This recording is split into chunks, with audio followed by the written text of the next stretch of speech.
Diga comigo, por gentileza, lugar vazio. Existe lugar vazio, pessoal? O que você acha? Tem lugar que pode ter um vácuo, né?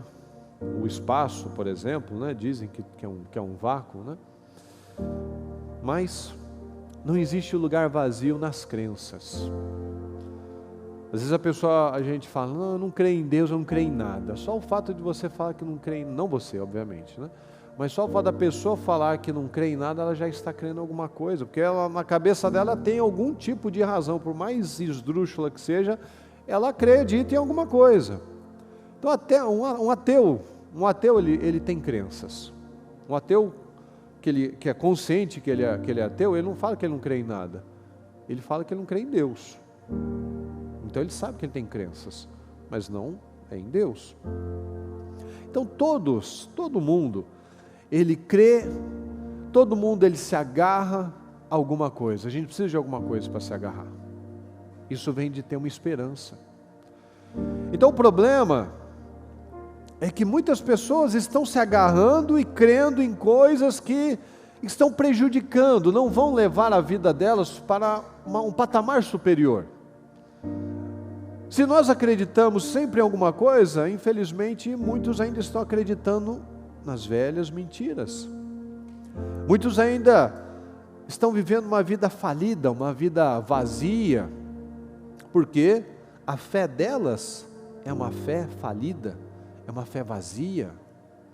Então fala comigo, somente a fé em Deus pode mudar a nossa vida. Porque a fé, você vai sempre ter, o mundo tem uma fé.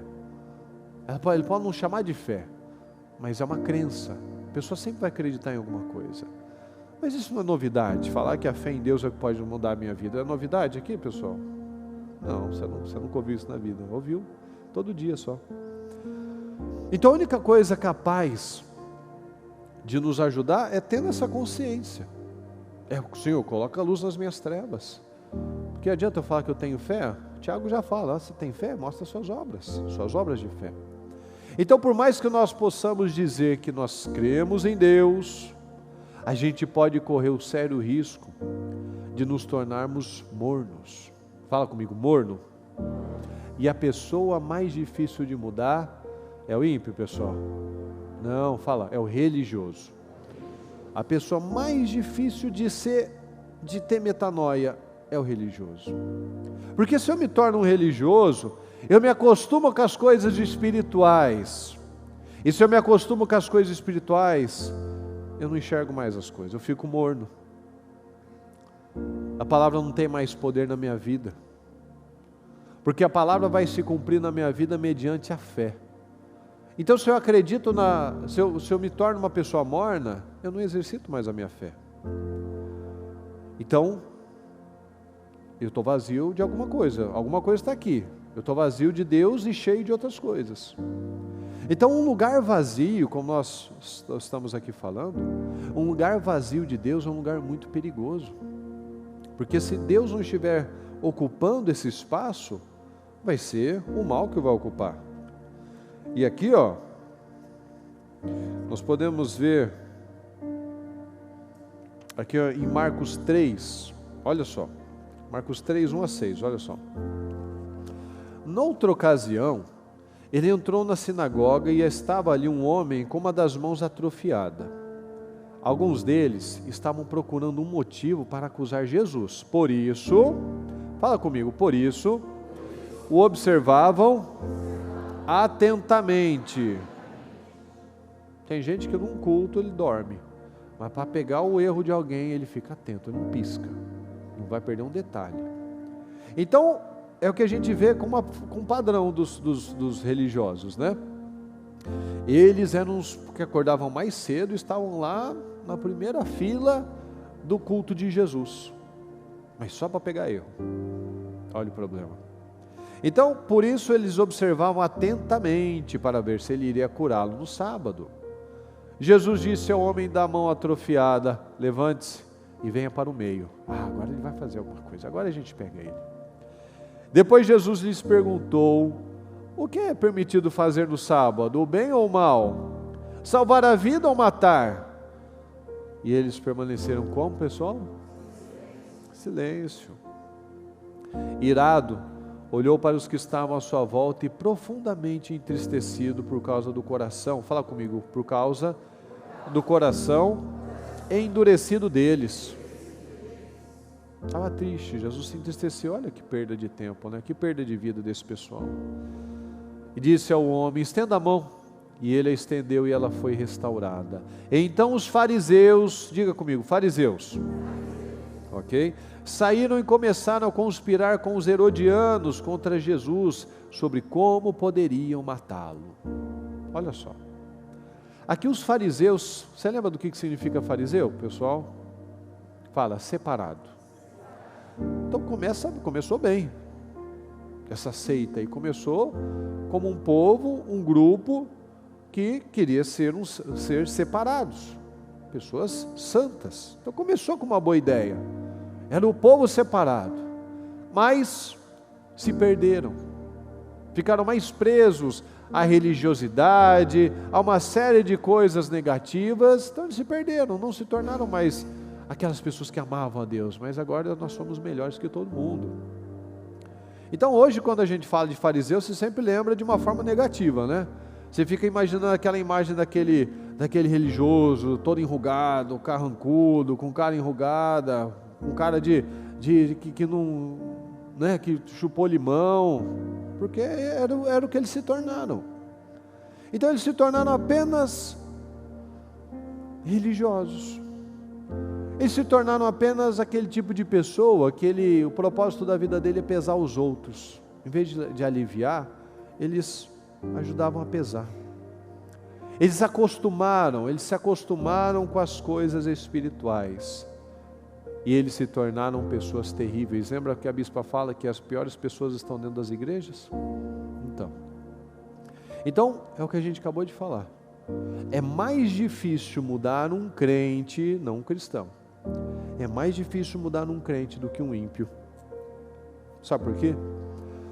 Porque a gente tende a acreditar que a gente está à frente das pessoas, à frente dos outros. Eu tô lá na frente, o cara daqui tá todo bagunçado a vida dele, eu já não faço uma série de coisas, eu acho que eu estou na minha frente. Por quê? Porque a gente tem a tendência a se acostumar. Eles se acostumaram com as coisas espirituais. E quando fala comigo, quando eu me acostumo com as coisas espirituais, a minha mente cauteriza. Então eu não vejo mais os meus problemas. E se eu não enxergo mais os meus problemas, eu não tenho consciência. E se eu não tenho consciência, eu não mudo. Porque a mudança só vem através do que, pessoal? De consciência. Sem consciência não tem mudança. Então esses religiosos, olha que coisa triste, né? Eles viram inúmeros milagres de Jesus, porque eles estavam sempre lá para criticar. Eles viram inúmeros milagres de Jesus, mas eles se apegavam somente a coisas inúteis. Eles queriam pegar um erro de Jesus. Um erro? Como assim um erro? Jesus estava curando. Então o erro, não é verdade, não era que Jesus estava errando. Era um erro segundo a mentalidade deles. Eles acreditavam em mentiras ainda. Então eles estavam criticando, Jesus pecou. Pecou no quê? Pecou no sábado? Vamos mudar a visão. Jesus traz essa outra perspectiva para a gente. Tem dia e tem hora para fazer o bem, pessoal? Tem? Jesus está falando. Tem algum dia para ajudar alguém, né? Tem dia para matar, para morrer, para bater, tem algum dia? Não, é permitido fazer o bem, sim. Então tem dia e hora para perdoar, sim ou não? Tem dia e hora para ajudar as pessoas? Tem dia e hora para ser generoso com as pessoas? Então, o que a gente precisa fazer? Abrir a nossa mente, quebrar uma série de paradigmas diabólicos. Então o diabo tem entrado nesse vácuo, nesse espaço que foi aberto por muitas pessoas, por muitos crentes, que foi preenchido por ideologias, por esse cristianismo cheio de concessões, o cristianismo da porta larga, porque não foi preenchendo das coisas certas. Então, se tudo que eu fizer for apenas uma religião, eu vou me tornar uma pessoa com o coração endurecido. E esse coração endurecido, ele não ama mais, ele não ajuda mais, ele não cede mais, ele não levanta mais ninguém. E Cristo veio para qual tipo de pessoa, pessoal? Para os doentes, para os perdidos, não é verdade? Os religiosos não estavam perdidos. Então Jesus não era para eles. Então eu preciso reconhecer que eu sou um perdido. Que a gente tem a arrogância muitas vezes de achar que a pessoa que está lá nas drogas é o perdido. Não, muitas pessoas dentro de igreja estão perdidos. Tem mais esperança para aquele que está nas drogas do que para muitos que estão dentro de igreja. Então a gente precisa ter essa consciência. Às vezes a gente está querendo ir para uma linha que não é mais do cristianismo. É a linha do crente, do religioso, de achar que está acima dos outros, que está lá na frente, então não está enxergando mais nada. Então eu preciso reconhecer que eu sou um perdido. Eu preciso reconhecer que eu preciso de O Senhor veio para os doentes. Você não Alguém aqui vai no médico porque você quer dar um oi para o médico? Não. Se você vai ao médico, é porque você reconhece que está tendo alguma coisa não está andando bem no seu organismo. Então, se eu não reconheço um problema, eu não busco ajuda. Então, se eu não reconheço, eu não vou atrás de mudar. Se eu não reconheço que eu estou perdido, eu não vou para Jesus. Se eu não reconheço que eu estou perdido, eu não vou para Jesus de todo o coração. Eu posso ir para Jesus para me livrar de um problema, um problema na saúde, uma dívida, um problema no casamento, mas eu não vou para Jesus para a minha mudança. Eu quero outras mudanças, não a minha mudança.